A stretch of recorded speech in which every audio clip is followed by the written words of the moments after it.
before we went live, I asked you if any topic was off the table. You know, if there's anything that I shouldn't bring up, I shouldn't mention. I don't know if you've addressed this at all.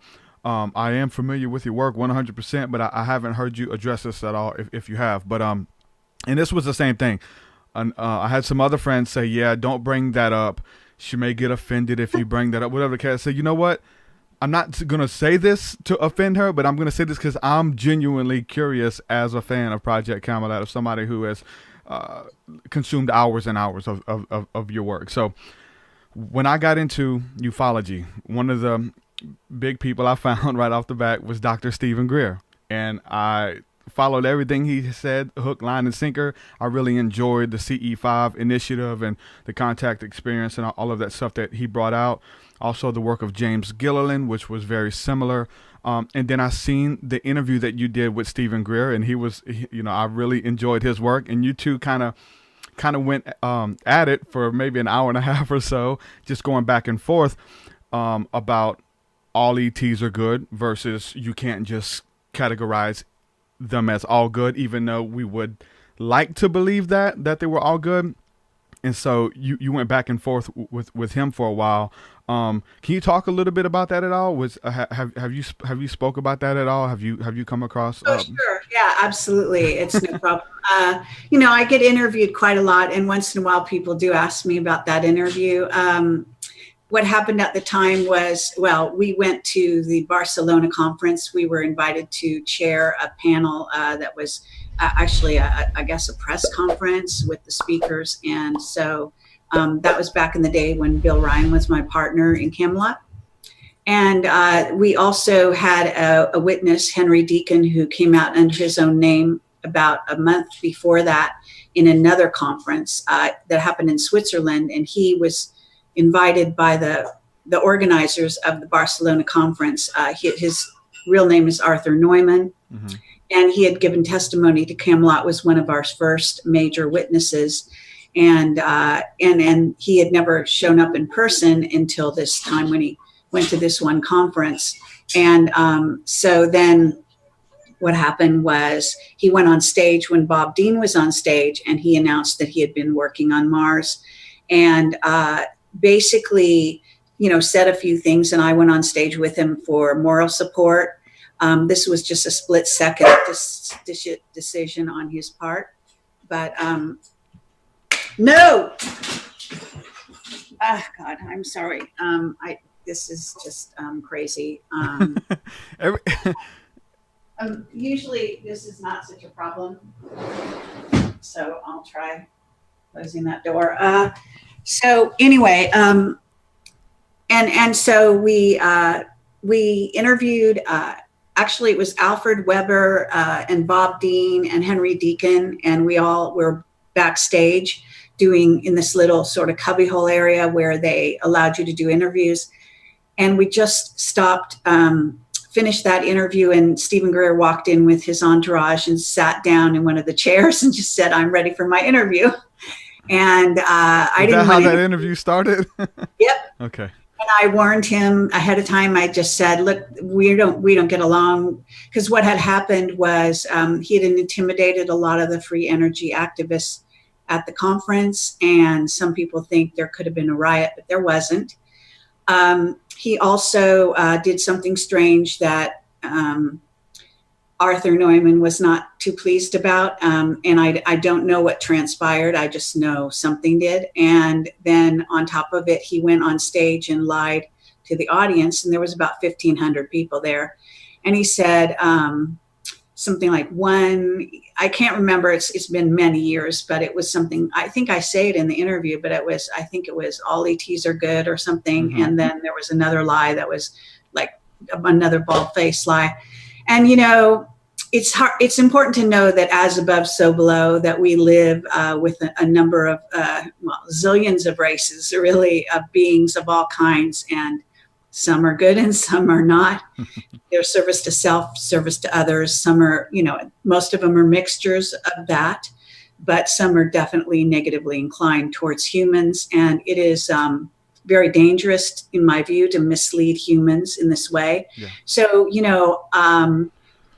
I figure that he's lying. I know that he works with the CIA. I also know that he is, well, I'm not going to go any further on that. So basically, you know, I told him before the interview that I didn't want to interview him. Bill wanted to interview him. So we decided to, okay, here he is. He wants to be interviewed. And I'd actually gone on to one of the Facebook or something the night before and actually called him out on his 2 lies. And I think that's what propelled him. That's what I picked up. Yeah. And initially, we had invited him for an interview, but he never agreed to it. So by the time I got to the conference and saw how he behaved, which was quite interesting, I decided I did not want to interview him.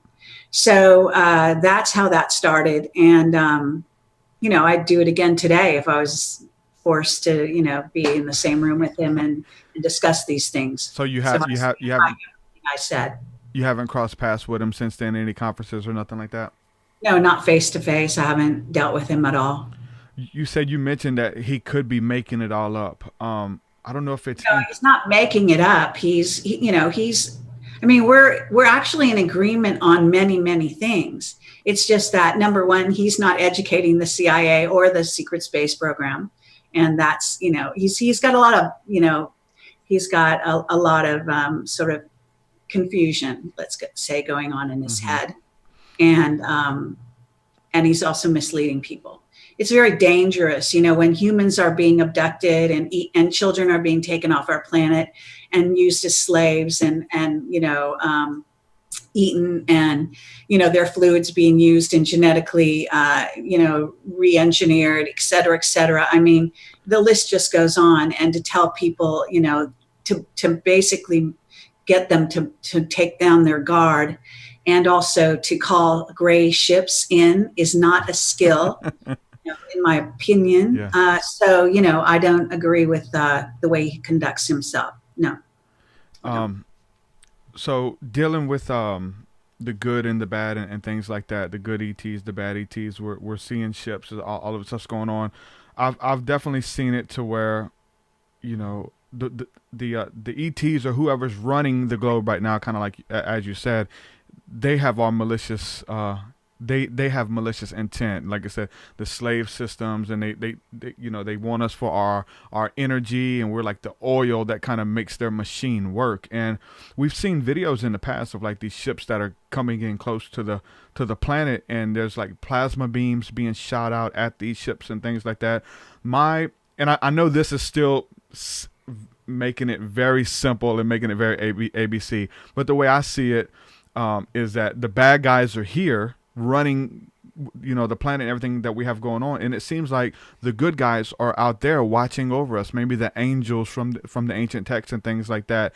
Is that safe to say, or is it just like a warfare? It's a little bit of everything that's kind of taking place above our heads, the good, the bad, the people who are the ETs that are neutral and things like that. What is going on, you know?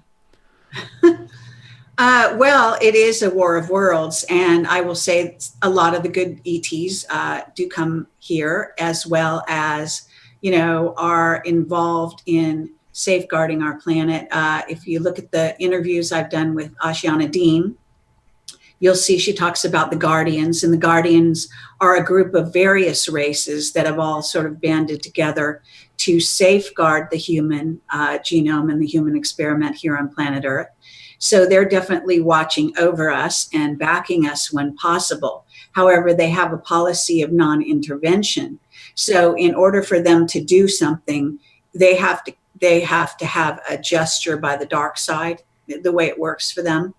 So the dark side does something, they are able to then to take a stance at that point. And most of the time, they also don't intervene. They'd rather work through a human who is, you know, working with them in a conscious way, and then counteract the negative, you know, things that go on.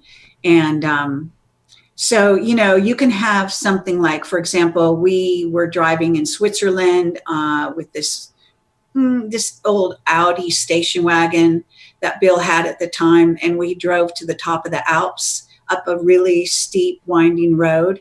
And we got to the very top, and we pulled into a parking lot, slowed down in the way you drive in a parking lot, going quite slow.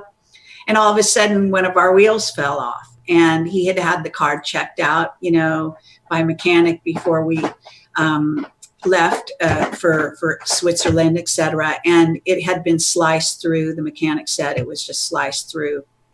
And so, that was sabotage, I guess you could call it. But had it happened when we were on the cliffs on the way up, I don't know, how would I be here today? I really don't know. But you see, what happens is, I would say there's an intervention.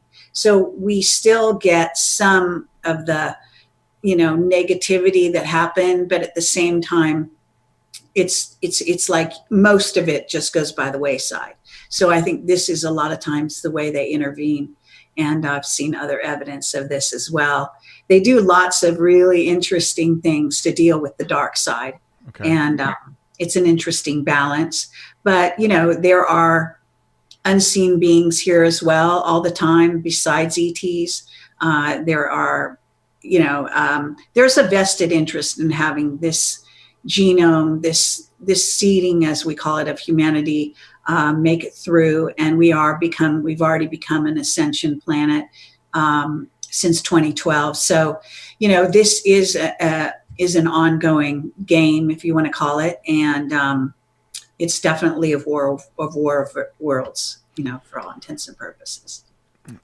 How can we know that that the interaction that we're having, like individuals, we're talking about the Disclosure Project, all of this stuff. I personally believe that disclosure is going to start just with people having encounters and experiences and kind of waking up to the truth of who they are and having this knowledge and of things that's happened to them as a kid, whether it's suppressed information or dreams or whatever the case is. But when we're out there, like I've had a lot of sightings, and I felt like I've connected with the ships. They've stopped, they've blinked, they've shot beams, just insane stuff, just to let you know that that they know that like that's the information, whether it's communicating telepathically or whatever. You feel like you're in touch with the divine. You feel like you're in touch with something angelic. You leave with a sense of creativity, of bliss, of awe and wonder. You want to create, you want to write a song, whatever the case is. And so this is how it is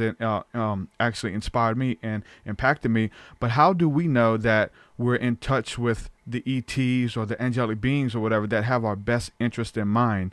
Is there a checklist? Do we just set that good intention when we go out there? Like, should we even be doing that? I mean, what would you say to that?